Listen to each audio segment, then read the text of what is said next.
ഒന്ന് ഇപ്പം ഞങ്ങളിപ്പം കവർ ചെയ്തുകൊണ്ടിരിക്കുന്നതെന്ന് വെച്ചാൽ ഞങ്ങൾക്ക് 3 വെർട്ടിക്കൽസാണുള്ളത്. ഒന്ന് ഞങ്ങൾക്കൊരു സ്റ്റാൻഡേർഡ് പാക്കിംഗ് മെഷീൻ എൻ്റെ ഒരു വെർട്ടിക്കലുണ്ട് എന്ന് പറഞ്ഞാൽ ഏകദേശം ഒരു 110ഓളം മോഡൽ സ്റ്റാൻഡേർഡ് പാക്കിംഗ് മെഷീൻ ഞങ്ങളിപ്പോൾ ചെയ്യുന്നുണ്ട്. അത് ഞങ്ങൾ സ്പൈസ് പൗഡേഴ്സ് അതുപോലെ തന്നെ ഗ്രാനൂൾസ്, സ്നാക്സ്, ലിക്വിഡ്സ്, പേസ്റ്റ്, പിന്നെ ഹാർഡ്വെയർ ഐറ്റംസ്, അങ്ങനെ അത്രയും കാറ്റഗറിയിലാണ് ഞങ്ങളുടെ സ്റ്റാൻഡേർഡ് മെഷീൻസ് വരുന്നത്. അത് ഏകദേശം ഒരു 110ഓളം മോഡലുണ്ട്. രണ്ടാമത്തെ വെർട്ടിക്കൽ എന്ന് പറയുന്നത് സ്പെഷ്യൽ പർപ്പസ് മെഷീൻസാണ്. ഈ സ്പെഷ്യൽ പർപ്പസ് മെഷീൻസ് ഞങ്ങൾ പാക്കേജിങ്ങിലും ചെയ്യുന്നുണ്ട്, അതോടൊപ്പം തന്നെ മാനുഫാക്ചറിങ്ങും ആൻഡ് പ്രോസസ്സിങ്ങിലും നമ്മൾ ചെയ്യുന്നുണ്ട്. അതായത് ഈ മെഷീൻ്റെ പ്രത്യേകത എന്താണെന്ന് വെച്ചാൽ ഇത് നമുക്ക് മാർക്കറ്റിൽ ചെന്നാൽ വാങ്ങാൻ കിട്ടത്തില്ല. ആ കസ്റ്റമറുടെ റിക്വയർമെൻറ്റ് എന്താണെന്ന് പഠിച്ചിട്ട് അതിനനുസരിച്ചിട്ട് മെഷീൻ ചെയ്ത് കൊടുക്കുകയാണ്.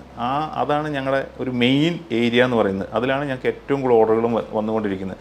അതിന് നല്ല സ്ട്രോങ് ആയിട്ടുള്ള R&D ടീം ഞങ്ങളുടെ കയ്യിലുണ്ട്. അതോടൊപ്പം തന്നെ ഞങ്ങളുടെ മൂന്നാമത് വെർട്ടിക്കൽസ് എന്ന് പറയുന്നത് പാക്കേജിങ് ലൈൻ ഓട്ടോമേഷനാണ്. അതായത് ഒരു ഫാക്ടറിയിൽ മാൻ പവർ ഇല്ലാതെ ആ ഫാക്ടറിനെ മാക്സിമം ഓട്ടോമേറ്റ് ചെയ്യുക. അതായത് പ്രോസസ്സിങ്ങിലും പാക്കേജിങ്ങിലും ഓട്ടോമേറ്റ് ചെയ്യുന്ന പാക്കേജിങ് ലൈൻ ആണ് നമ്മുടെ മൂന്നാമത് വെർട്ടിക്കൽ. ഇത് 3 സക്സസ് ആയിട്ട് പോകുന്നതാണ്.